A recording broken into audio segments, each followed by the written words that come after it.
Welcome back to Round the Cauldron, where we talk theology, philosophy, and everyday life as a modern witch. If you like the show, please leave a review wherever you listen to help other witches find me. Don't forget, you can help support the show at patreon.com/roundthecauldron for as little as $1 a month and get patron-exclusive content. If you're ready to hop into the show, grab some coffee, pull up a seat, and join me round the cauldron. Today, I want to briefly discuss working with moon energy and how you can work with moon phases. Just a quick reminder that as you either listen to this podcast episode or watch this video on YouTube, my family and I are currently making our way across the country from Oregon to Florida. So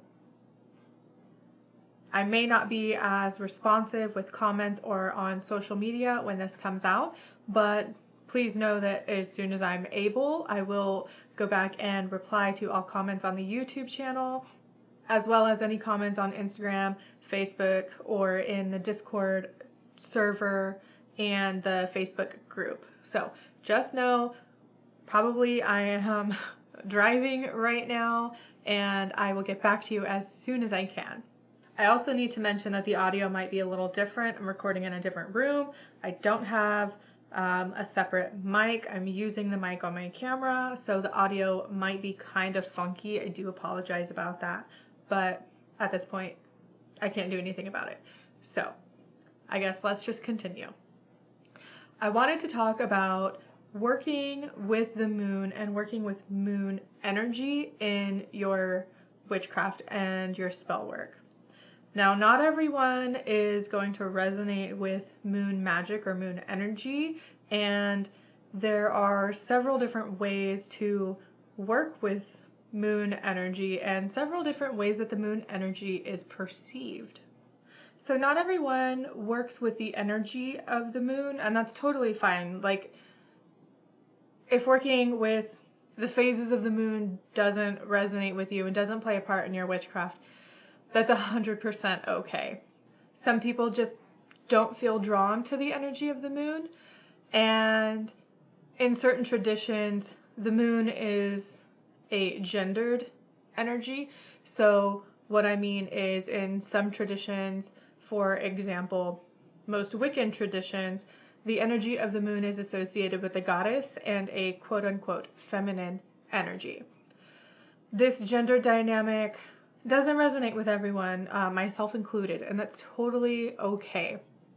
And depending on the culture and tradition that you look at, the gendered variances are swapped.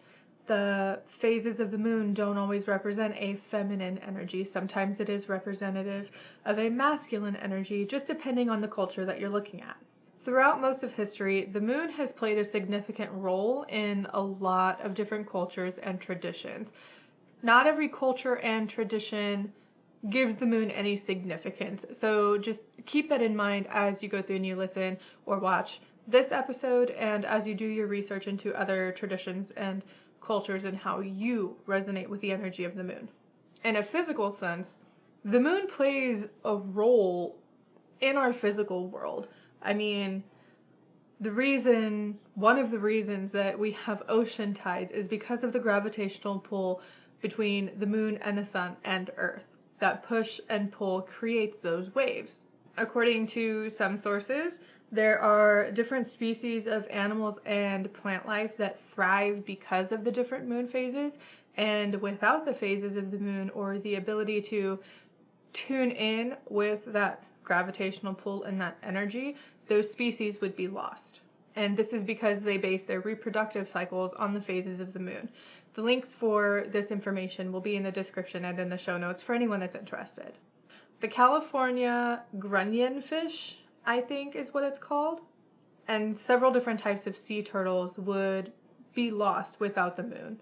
And this is because they have evolved to be highly attuned to the tides, the rising and the falling tides.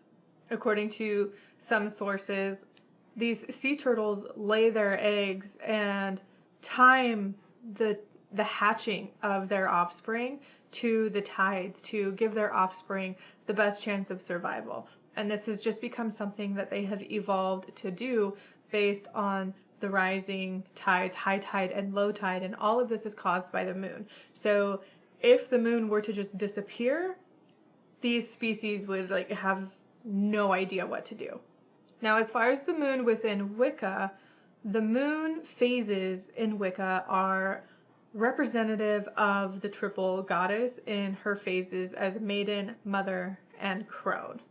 I'm not going to go too much into that because that goes down a tradition-specific path, and I want to speak on working with the energy of the moon specifically outside of any tradition. So just know that within Wicca, the phases of the moon are corresponded with the different stages of life of the goddess.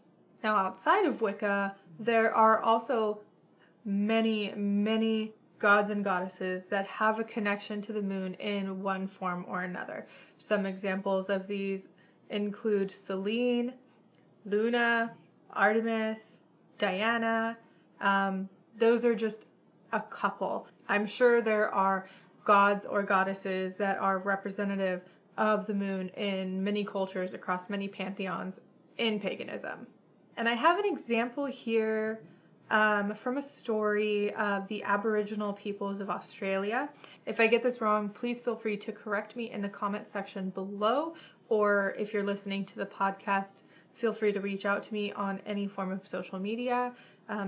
What I have here comes from sacred texts, and it's according to a storybook that was written by someone named K. Langloh Parker in 1905. In this Aboriginal story, which Aboriginal, those people are from Australia. I believe it's the indigenous peoples of Australia. I'm not 100% sure, but I'm pretty confident. But in this story, the moon is a masculine deity while the sun is a feminine one. And it's a really interesting story. I don't want to read the whole thing to you here in this episode because it can be kind of long, but I will link it in the description and in the show notes, and I encourage you to go read it and get a new perspective on different gods and goddesses in cultures that you may not have been exposed to before. Again, it comes from sacred texts, it's online, and it is free to read. So when working with different moon energies, what I find most common is that people work with the new moon, the waxing moon, the waning moon, the full moon, and some witches work with the dark moon. Now there's a difference between the dark moon and the new moon, and not a lot of people actually know about it, so I'll talk about that in a few minutes. But I wanted to let you know that the correspondences that I'm going to talk about here are my own personal correspondences and the way I feel towards moon phases and how they affect me. If you listen to the previous episode that I did about non-pagan resources, I spoke about an app that I use to keep track of the moon phase, and that I mainly do it to see how the moon phases affect me personally and not necessarily in a witchy manner. But when I do work with the moon phases, these are the correspondences that I have for myself, and I want to talk about them. But I need to let you know that these are my personal correspondences, and they might be different for you, and that's totally okay. So the first moon phase that I want to talk about is the new moon. The new moon is that first sliver of light that you can see from the moon in the sky right after the dark moon. Some people equate the dark moon and the new moon and say that they are the same. However, that's actually not true.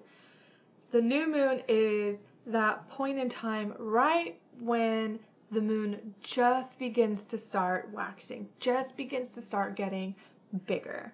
During the new moon, the energy of that specific moon phase is neutral due to being almost right in the middle of the waxing and waning phases. The new moon is a good time for new beginnings, hope, and starting over. It's also a good time for adding energy to goals that you already have in motion or setting new goals entirely. The waxing moon is when the moon is getting bigger. So as the moon in the sky is growing and every night you can see more and more of the moon, that is the waxing moon. As the moon grows, so does the energy that is associated with it. The larger the moon grows, the brighter it gets in the sky as it is illuminated by the sun. The waxing moon is full of growing energy that is perfect for bolstering confidence, boosting creativity, and positive transformations. The next moon phase is obviously the full moon. This is when you can see the moon in its entirety in the night sky. It is illuminated at 100% illumination, and it is one of the most powerful phases of the moon that you can work with if you're going to work with moon magic. With the night sky fully illuminated by the full moon, we are reminded that everything grows and everything also diminishes. The full moon teaches us that we must work to achieve our potential, but not waste it away when the time comes. The energy of the full moon is good for all aspects of spell work, as this is when the energy is most viable. It is during this time that we may manifest our desires, achieve our goals, and protect what's ours. After the full moon comes the waning moon. This is when the moon is getting smaller in the sky. It is diminishing night by night, working its way towards the dark moon. As the light of the moon begins to fade, so should our intentions. The sky begins to darken again, and we are reminded of the things that we should let go of and move on from. The darkening sky is also a reminder of those we should forgive and those who don't deserve our forgiveness. Common forms of spell casting using the energy of the waning moon include cleansing, moving on, binding, and releasing. Lastly, we come to the period of the dark moon. Now, as I said, this is one that often gets confused for the new moon, but the dark moon is when there is 0% illumination of the moon in the sky. You can't see the moon at all, and there's no illumination, no moon in the sky. At this point, the night sky is dark, and all you can see are the stars in the sky. With no visible light from the moon, the darkness is a time of deep reflection and introspection. At this point, we rest. Spell work should not be done during the dark moon because it is a point of rest and introspection. Everyone has to rest sometimes. Your energy cannot be at 100% capacity every single day. Neither can the energy of the moon. And at this point, we need to reflect on what has happened in this previous moon cycle and maybe think about the things that no longer serve us and how we can let them go. So if you choose to work with the moon phases in your magic, there are several different ways that you can do this and incorporate the energy of the moon into your daily practice or your spell work. The first and most obvious way that you can do this is cast your spells by the phase of the moon. So, for example, if you want to work with the energy of the moon in your spell work and you want to cast a banishing spell or a releasing spell, you wouldn't necessarily do this during a waxing moon because the energy of the moon is getting bigger, and this is the point in time where things are growing and you want to bring things to you. So if you're going to do a banishing spell and use the phases of the moon, I would do this either during the full moon or during the waning moon when things are getting smaller and it's a time of letting things go and pushing things away from you. The second way that you can use the moon energy that I personally do within my own practice is use the energy of the full moon or other moon phases to charge moon water or different objects for specific purposes. For example, I make moon water every full moon. I sometimes put it in my coffee. I leave it on my altar. I will use it to gently clean my crystals that are water safe. But you can also charge different objects during different phases of the moon. So if you are looking to protect yourself, you can charge an amulet during the full moon. Or if you are wanting to keep negativity away from you, you can also charge an amulet during the waning moon as sort of a banishment and protection against that negative energy. So there are many different ways that you can work with the moon energy in that aspect, but the correspondences are going to be personal to you. Also, if you happen to garden or grow your own food, you can work with the energy of the moon in that respect by planting and harvesting and tilling your garden based on the phases of the moon. There's a whole load of information on gardening with the phases of the moon at the Farmer's Almanac.